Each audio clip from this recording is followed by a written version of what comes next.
যেখানে আসবে বাতিল সেখান থেকে পালাতে বাধ্য হবে। কথা বলেন ঠিক কিনা? চরমনাই পীর সাহেব যে জায়গায় আগমন করবে ইনশাআল্লাহ সেখানে হকের বাতি জ্বলবে, বাতিল নিস্তব্ধ হয়ে যাবে। কথা বলেন ঠিক কিনা? আগামীর দেশ ইসলামের দেশ, টুপিওয়ালাদের দেশ। কথা বলেন ঠিক কিনা? হাতে হাত রেখে আমাদের বডিকে আমরা যেভাবে সুস্থ রাখি, কলবকে সুস্থ রাখবো, কলবকে সুস্থ করে এমন দুর্বার আন্দোলন করব, এই দেশে রাম বামদেরকে আর সুযোগ আমরা দিব না। কথা বলেন ঠিক কিনা? আমাদের অন্তর নষ্ট বলেই আমরা বারবার ধোঁকা খাই। কথা বলেন ঠিক কিনা? আমাদের দেশে যে রাজনীতি চলে, এরা টুপিওয়ালাদেরকে মানতে চায় না, ইসলামপন্থীদেরকে মানতে চায় না, এরা আলেম ওলামাদের শাসন মানতে চায় না, কোরআনের শাসন মানতে চায় না। কারণ কোরআনের শাসন মানলে তাদের এই মিথ্যা লিডারগিরি থাকে না। কথা বলেন ঠিক কিনা? কিন্তু এই দেশের মানুষকে আর বোকা বানানো যাবে না। এদেশের মানুষ বুঝতে পারেছে আমাদের মাথায় কাঁঠাল ভেঙে কারা খায়। কথা বলেন ঠিক কিনা? আমাদের মাথায় কাঁঠাল ভেঙে কোষ খাওয়ার সুযোগ আর আমরা দিব না। কথা বলেন ঠিক কিনা?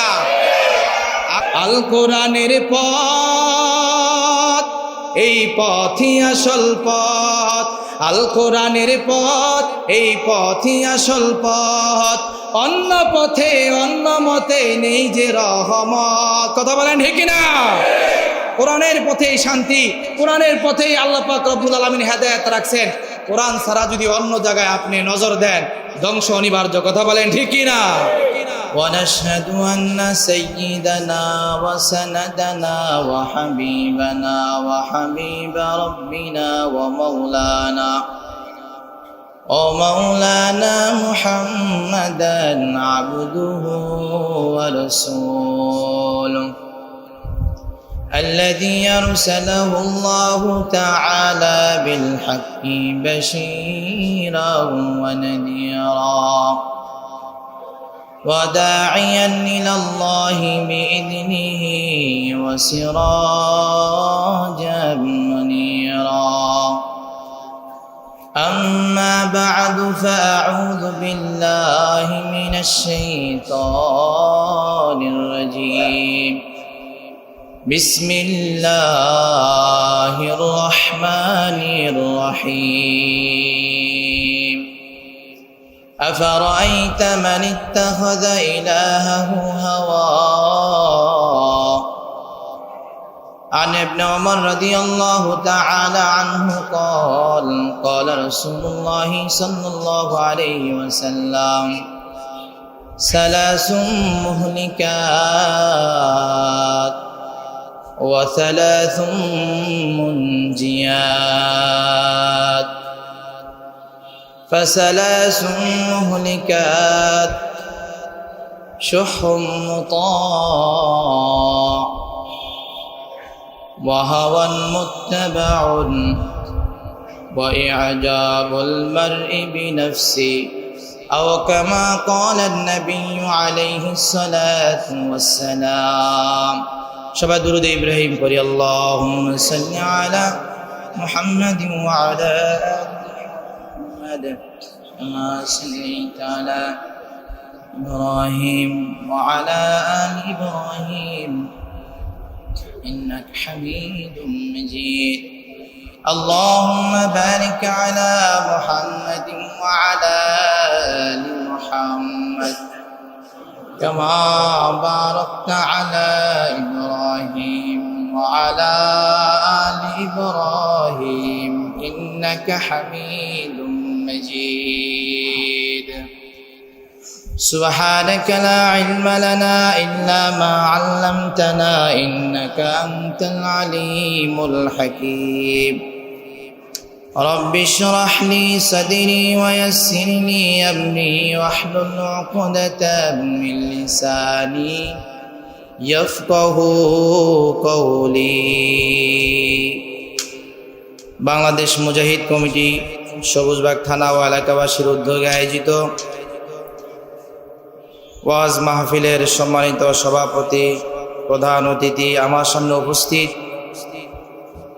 বিভিন্ন জায়গা থেকে আগত আল্লাহ তাআলার অত্যন্ত মহাব্বতের বান্দাগণ, মহান রব্বুল আলামিনের দরবারে শুকরিয়া আদায় করছি যে মহান রব্বুল আলামিন আমাদেরকে আজকের মতন একটি জিকিরের মজলিসে, একজন আল্লাহওয়ালার মজলিসে বসার তৌফিক দান করেছেন। এজন্য বলি আলহামদুলিল্লাহ। আমি আপনাদের সামনে, সময় খুব সংক্ষেপ, আপনাদের সামনে আমি সূরা জাসিয়ার 30 নম্বর আয়াত তেলাওয়াত করেছি। রাসূল করিম সাল্লাল্লাহু আলাইহি সাল্লামের অসংখ্য অগণিত হাদিসের ভান্ডার থেকে 51 হাদিসের অংশ বিশেষ তেলাওয়াত করেছি। আল্লাহ রাব্বুল আলামিন যদি তৌফিক দান করেন আয়াত ও হাদিসের আলোকে কথা বলবো। আল্লাহ রাব্বুল আলামিন আমাদের সবাইকে ধৈর্য সহকারে আমলের নিয়তে শ্রবণ করার তৌফিক দান করেন, বলেন আমিন। আপনাদের উৎসাহ, উদ্দীপনা, আগ্রহ দেখে আমার মনটি ভরে গেল। বিভিন্ন জায়গায় আমরা ওয়াজ করি, কথা বলি, কিন্তু মানুষ খুব তেনেন্না থাকে। কিন্তু আজকে আপনাদের উপস্থাপকের যে অবস্থা আর তার কথায় মানুষ যেভাবে জবাব দিচ্ছে, আমার মনে হচ্ছে এখানে পিসা হুজুরের আগমনের কারণে আল্লাহ পাক রব্বুল আলামিন সবার ভিতরে একটা ঈমানী শক্তি দিয়েছে। কথা বলেন ঠিক কি না? হক যেখানে আসবে বাতিল সেখান থেকে পালাতে বাধ্য হবে। কথা বলেন ঠিক কি না? চরমনাই পিসা যেই জায়গায় আগমন করবে ইনশাআল্লাহ সেখানে হকের বাতি জ্বলবে, বাতিল নিস্তব্ধ হয়ে যাবে। কথা বলেন ঠিক কি না? আগামীর দেশ ইসলামের দেশ, টুপিওয়ালাদের দেশ। কথা বলেন ঠিক কি না? প্রিয় ভাইরা আমার, আপনারা মনটা পরীক্ষা করলাম আর কি। আশা করা যায় কিছু কথা বললে আপনারা মনে হয় যে আমল নিয়তে শুনবেন ইনশাআল্লাহ। আমি যে আয়াত তেলাওয়াত করলাম, আল্লাহ রাব্বুল আলামিন বলেন, আফারাআইতা মান ইত্তাখাযা ইলাহাহু হাওয়া। আল্লাহ রাব্বুল আলামিন বলেন, নবী আপনি কি দেখেননি মান ইত্তাখাযা ইলাহাহু হাওয়া, ওই ব্যক্তিকে যে প্রবৃত্তিকে তার মনের চাহাতকে প্রবৃত্তিকে সে প্রভু বানিয়েছে।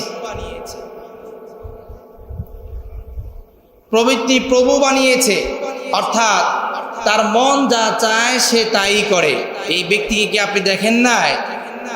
এই আয়াতের অর্থ হচ্ছে এই আয়াতের একটা প্রেক্ষাপট না বললে আপনারা বুঝবেন না।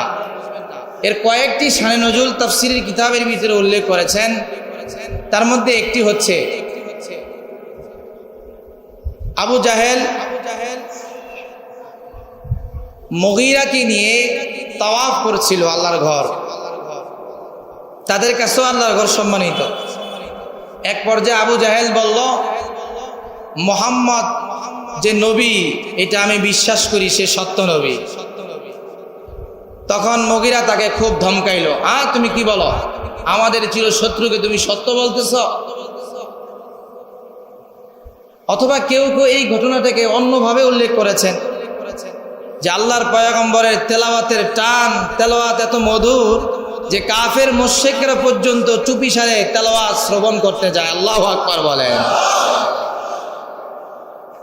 সবাই তেলাওয়াত শুনতে গেল, আবু জাহেলও শুনতে গেল। লিডার সবার সামনে যখন পড়ে যায়, সে এমন একটা ভাব লইল, এই তোমরা তেলাওয়াত শুনতে আসছো, তোমাদেরকে ধরতে আসছে। আসলে ও শুনতে আসছে। একদিন এভাবে গেল, দ্বিতীয় দিন একই অবস্থা, ধরা খাইল। তৃতীয় দিন সে সবার হাতে ধরা পড়ল যে আবু জাহেল চুপিসারে তেলাওয়াত শ্রবণ করতে আসছে। তো এবার সে এক পর্যায়ে তাকে সবাই ধরলো, এই দিনের বেলায় তুমি অ্যালাউন্স করে আমাদেরকে বলো মুহাম্মদ মিথ্যা বলেছে, মুহাম্মদ মিথ্যা নবুয়তের দাবিদার, আর রাতের আধারে তুমি তার তেলাওয়াত শ্রবণ করো। বলো আবু জাহেল, মুহাম্মদ কি সত্য নবী কিনা? তখন আবু জাহেল বলতে বাধ্য হলো, হ্যাঁ মুহাম্মদ সত্য নবী। তাহলে তুমি কেন মানো না? বলে, মানলে আমার লিডারগিরি থাকে না। কথা বলেন ঠিক কিনা? আজ রাম বামরা আমাদের দেশে যে রাজনীতি চলে, এরা টুপিওয়ালাদেরকে মানতে চায় না, ইসলামপন্থীদেরকে মানতে চায় না, এরা আলেম ওলামাদের শাসন মানতে চায় না, কোরআনের শাসন মানতে চায় না। কারণ কোরআনের শাসন মানলে তাদের তাদের এই মিথ্যা লিডারগিরি থাকে না, কথা বলেন ঠিক কিনা? কিন্তু এই দেশের মানুষকে আর বোকা বানানো যাবে না। এদেশের মানুষ বুঝতে পারেছে আমাদের মাথায় কাঁঠাল ভেঙে কারা খায়, কথা বলেন ঠিক কিনা? আমাদের মাথায় কাঁঠাল ভেঙে কোষ খাওয়ার সুযোগ আর আমরা দিব না, কথা বলেন ঠিক কিনা? আগামীতে আমরা ইসলাম এই দেশে ক্ষমতা আনবো, কথা বলেন ঠিক কিনা? এই সৃষ্টি হচ্ছে আল্লাহ পাক রব্বুল আলামিন। পৃথিবীর সৃষ্টিকর্তা কে? হুকুম চলবে কার? আর কোন জিনিসের হুকুম চলবে না। সৃষ্টি যেহেতু আল্লাহর, হুকুম চলবে আল্লাহর, আর কারো গোলামি চলবে না, কথা বলেন ঠিক কিনা? আল্লাহর গোলামির জন্য তৈয়ার হয়ে যান, আল্লাহর গোলামির জন্য তৈয়ার হয়ে যান। আমার নফসের চাহাতকে বাদ দিতে হবে। কি বলেছেন? আপনি কি দেখেন নাই? আফা মানিত্তাখাযা ইলাহাহু হাওয়া, যে তার প্রবৃত্তিকে প্রভু বানিয়েছে। প্রবৃত্তিকে প্রভু কিভাবে বানায়? ধরেন আপনাকে যদি বলা হয় আপনি নামাজ পড়েছেন, বলে না, কেন? মনে চায় না। তাহলে মনে চায় না, নামাজ পড়েন নাই, তাহলে বোঝা গেল এখানে আপনার মন হচ্ছে আপনার প্রভু, কথা বলেন ঠিক কিনা? আপনি ইসলামপন্থীদেরকে পছন্দ করেন না, কেন? ভালো লাগে না, মনে চায় না, নেতাগিরি থাকে না। তাহলে বলেন এখানে কি আপনি আপনার মনের পূজারী হলেন না? এটা কি বলা হয়? নিজের মনকে প্রভু বানানো, কথা বলেন ঠিক কিনা? ভাইরা আমার, আপনারা সূরা জাসিয়ার এই 23 নম্বর আয়াতটা পড়ে দেখেন। খুব মারাত্মকভাবে আল্লাহ পাক রব্বুল আলামিন উল্লেখ করেছেন। অর্থাৎ আমাদের পরিপূর্ণ কামিয়াবি অর্জন করার জন্য আমরা আমাদের প্রবৃত্তিকে, মনের ইচ্ছাকে জলাঞ্জলি দিয়ে আল্লাহর হুকুম বাস্তবায়ন করার জন্য আমাদের শপথ করতে হবে, কথা বলেন ঠিক কিনা? ক্বালা রাসূলুল্লাহ সাল্লাল্লাহু আলাইহি ওয়াসাল্লাম, আল্লাহর পয়গম্বর বলেন, সালাসুম মুহলিকাত, তিনটা জিনিস মানুষকে ধ্বংস করে দেয়। তার মধ্যে 1 নাম্বার হলো সুহুম্মতা, এমন লোভ, এমন আকাঙ্ক্ষা, এমন লোভ, যে লোভ বান্দাকে গুনার ভিতরে, পাপাচারের ভিতরে লিপ্ত করে, কথা বলেন ঠিক কিনা? 2 নাম্বার হলো হাওয়ান মুত্তাবাউন, এমন কুপ্রবৃত্তি, এমন মনের চাহাত, যেই মনের চাহাত বা এমন মনের কুপ্রবৃত্তি যাকে মনের প্রবৃত্তিকে বান্দা অনুসরণ করে, যেই বান্দা মনের কুপ্রবৃত্তিকে অনুসরণ করবে, আল্লাহর পয়গম্বর বলেন সে ধ্বংস হয়ে যাবে, কথা বলেন ঠিক কিনা? আপনারা জানেন আজ আমাদের রুহের ডাক্তার এখানে উপস্থিত হবেন, কথা বলেন ঠিক কিনা? এই জন্য কথাটা সেদিকেই বলা দরকার। আমাদের অন্তর, আজ আল্লাহ পাক রব্বুল আলামিন, রুহের জগতে ছিলাম, মায়ের গর্ভের ভিতরে আল্লাহ তাআলা রূহকে আমার বডির ভিতরে দিয়েছেন।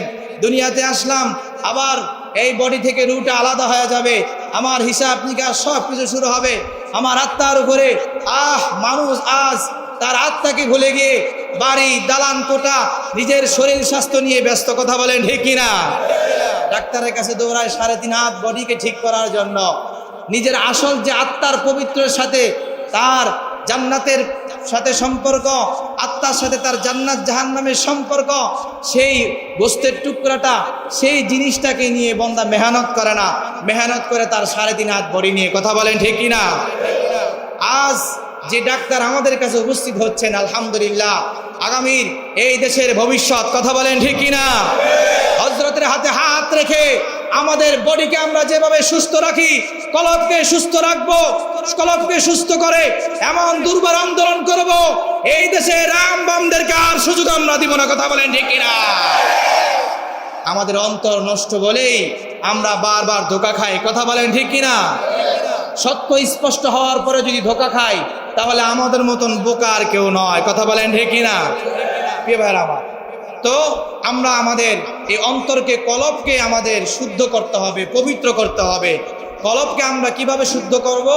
প্রিয় ভাইরা আমার, হযরত ইউসুফ আলাইহিস সালাম তিনি স্বীকার করেছেন, ওমা উবাররিউ নাফসি ইন্নান নাফসা লাআম্মারাতুম বিসু ইল্লা মা রাহিমা রাব্বি ইন্না রাব্বি গফুরুর রহিম। ইউসুফ আলাইহিস সালাম বলেন, আমি নিজেকে নির্দোষ মনে করি না, আমি নিজেকে নির্দোষ মনে করি না। নিশ্চয় নফস মাঝে মধ্যে খারাপ জিনিসের আদেশ দেয়, অর্থাৎ নফসে আম্মারা আমরা যেটা জানি, এই নফসের কারণে মানুষ গুনাহ করে, নফসে আম্মারার কারণে মানুষ গুনাহ করে, নফসে আম্মারার কারণে মানুষ জিনা করে, নফসে আম্মারার কারণে মানুষ সত্যকে মিথ্যা বলে। কথা বলেন ঠিক কিনা? এই নফসা আম্মারার কুমন্ত্রণায় পড়িয়া মানুষ সত্যকে সত্য বলতে চায় না, মানুষ ভালো কাজকে ভালো কাজ বলতে চায় না, নামাজ পড়তে ভালো লাগে না, রোজা রাখতে ভালো লাগে না, আল্লাহর বিধিবিধান হুকুম আহকাম পালন করতে ভালো লাগে না। এর এক নাম্বার কারণ হলো বান্দার নফসটা নফসে আম্মারা হয়ে গিয়েছে। কথা বলেন ঠিক কিনা? ইউসুফ নবী বলতেছে, ওমা উবারিউ নাফসি ইন্নান নাফসা লাআম্মারাতুম বিসু ইল্লা মা রাহিমা রাব্বি ইন্না রাব্বি গফুরুর রহিম। আমি আমার নিজেকে দোষমুক্ত বলছি না, অর্থাৎ আমি মানুষ, আমার দ্বারা গুনাহ হতে পারে। কথা বলেন ঠিক কিনা? আপনার আমার দ্বারা গুনাহ হতে পারে কিনা বলেন? এটাকে স্বীকার করে নিতে হবে। আচ্ছা, গুনাহ হতে পারে, তাহলে কিভাবে বাঁচবো? এরপরে ইউসুফ নবী বলেন, ইউসুফ নবীর কথাটা আল্লাহ রব্বুল আলামিন কুরআনে হাকিমের ভিতরে তুলে ধরেছেন, এমনি এমনি তুলে ধরেন নাই। এখান থেকে আমাদের সবক নিতে হবে। ইল্লা মার রাহিমা রাব্বি, ইউসুফ নবী বলতেছেন, তবে হ্যাঁ, ওই ব্যক্তি নফসে আম্মারা থেকে বাঁচতে পারে যে বান্দাকে আল্লাহ পাক রব্বুল আলামিন, যে বান্দার প্রতি আল্লাহ পাক রব্বুল আলামিন দয়া করেন। কথা বলেন ঠিক কিনা? আল্লাহর দয়া ছাড়া নফসের কুপ্রবৃত্তি থেকে বাঁচা আমাদের পক্ষে আদৌ সম্ভব নয়। কথা বলেন ঠিক কিনা? এবার আসুন, আমরা আল্লাহর রহমত কিভাবে পাবো? অনেকগুলো কারণ, অনেকগুলো আমল যদি আমরা করতে পারি, আপনার আমার প্রতি আল্লাহ পাক রব্বুল আলামিন দয়া করবেন, আল্লাহ রহমত নাজিল করবেন।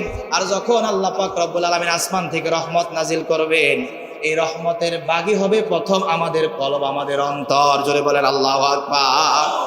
কলবের উপরে যখন আল্লাহর রহমত পড়বে, তখন এই কলবটা হেদায়েতের জন্য উপযোগী হয়ে যাবে। আল্লাহু আকবার বলেন। এক নাম্বার, এই আল্লাহর রহমত পাওয়ার জন্য এক নাম্বার আমাদেরকে যে আমলটা করতে হবে তা হচ্ছে আল্লাহ পাক রব্বুল আলামিনের কালাম যখন তেলাওয়াত করা হবে, অন্তরের কান দিয়ে শ্রবণ করতে হবে। রাজি আছেন ইনশাআল্লাহ? আল্লাহ পাক রব্বুল আলামিন বলেন, ওয়া ইযা কুরিয়াল কুরআনু ফাসতামিউ লাহু ওয়া আনসিতু লাআল্লাকুম তুরহামুন।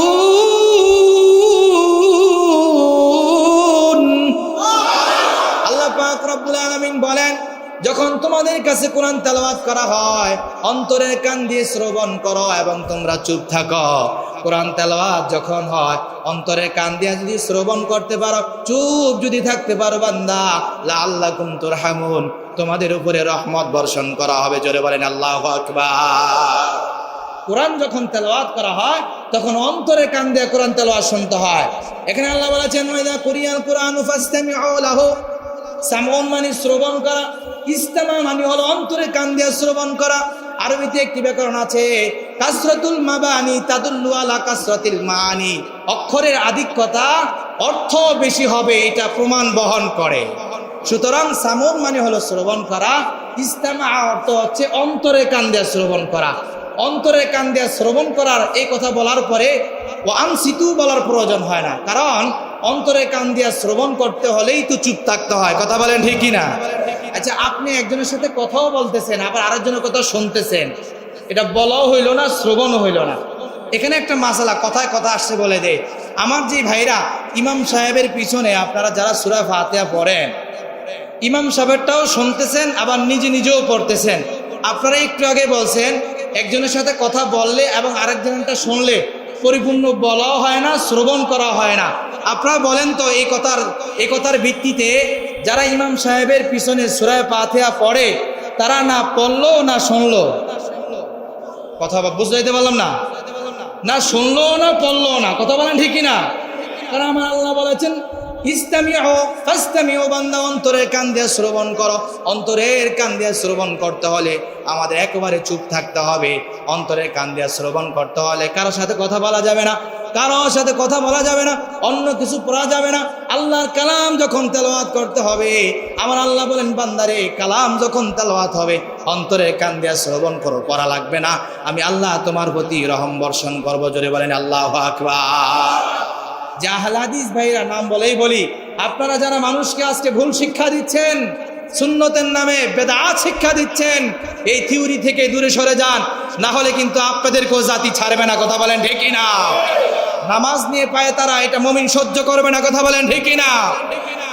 পরিপূর্ণ কোরআন শ্রবণ করা হয় না। প্রিয় ভাইরা আমার, কোরআন তেলাওয়াত শ্রবণ করলে এত ফায়দা, তাহলে তেলাওয়াত করলে কি লাভ? আল্লাহু আকবার বলেন। এই কোরআন আল্লাহ আমাদের দান করেছেন, এজন্য কোরআন যখন তেলাওয়াত করা হয়, কোরআন অন্তরে কান দিয়ে শ্রবণ করব। রাজি আছি ইনশাআল্লাহ? কোরআন হচ্ছে আমাদের হেদায়েতের একমাত্র পাথেয়। কথা বলেন ঠিক কিনা? কোরআনের পথ মুক্তির পথ। কথা বলেন ঠিক কিনা? আল কোরআনের পথ, এই পথই আসল পথ। আল কোরআনের পথ, এই পথই আসল পথ। অন্য পথে অন্য মতে নেই যে রহমত। কথা বলেন ঠিক কিনা? কোরআনের পথেই শান্তি, কোরআনের পথেই আল্লাহ পাক রব্বুল আলামিন হেদায়েত রাখছেন। কোরআন ছাড়া যদি অন্য জায়গায় আপনি নজর দেন, ধ্বংস অনিবার্য। কথা বলেন ঠিক কিনা? কোরআনওয়ালাদেরকে পছন্দ করেন, কোরআন শিক্ষা করেন, লাভ করেন, এবং কোরআনের জায়গায় সহযোগিতা করতে হবে। রাজি আছেন ইনশাআল্লাহ? তাহলে আল্লাহর রহমত পাওয়ার জন্য যে রহমতের সর্বপ্রথম ভাগীদার হলো আমাদের কলব, আমাদের অন্তর। তা এক নাম্বার হলো আমরা যখন কোরআন তেলাওয়াত মন দিয়ে শুনবো, আল্লাহ আমাদের উপরে রহমত বর্ষণ করবেন। 2 নাম্বার, আল্লাহর নবীর সুন্নাহ যদি মানতে পারি, আল্লাহ পাক রব্বুল আলামিন বলেন, বান্দা তোমার প্রতি রহম করা হবে, দয়া করা হবে। আল্লাহ পাক রব্বুল আলামিন বলেন, ওয়াতিউল্লাহ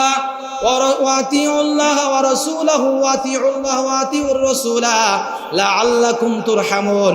আল্লাহ পাক রব্বুল আলামিন বলেন, বান্দা আমি আল্লাহকে মানো, আমি আল্লাহর হুকুম মানো, নবীর সুন্নাহ মেনে নাও।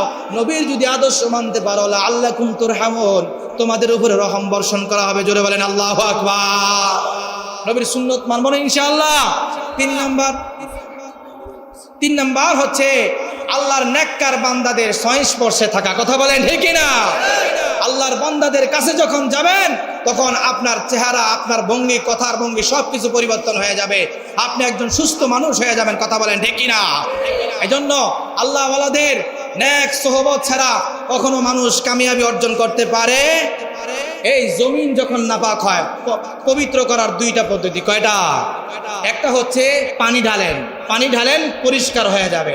আরেকটা হচ্ছে সূর্যের তাপ যখন পড়বে, তখন জমিন পবিত্র হয়ে যাবে। হ্যাঁ মানুষ, আমরা নাপাক হয়ে গিয়েছি, আমলের মাধ্যমে আমাদের অন্তরকে পবিত্র করতে হবে। অনেকে আমল বোঝে না, আমল করতে চায় না। এই আমলে আসার জন্য তোমার লাগবে জমিন পবিত্র হওয়ার জন্য যেরকম সূর্যের তাপের প্রয়োজন, তোমার আমার জীবনে দরকার আছে শায়েখ, পীর সাহেব, আল্লাহ ওয়ালাদের চেহারার সেই তাজাল্লি, সেই প্রভাব যখন তোমার আমার শরীরের ভিতরে পড়বে, আমার এই দেহটা পবিত্র হবে। কথা বলেন ঠিক কিনা?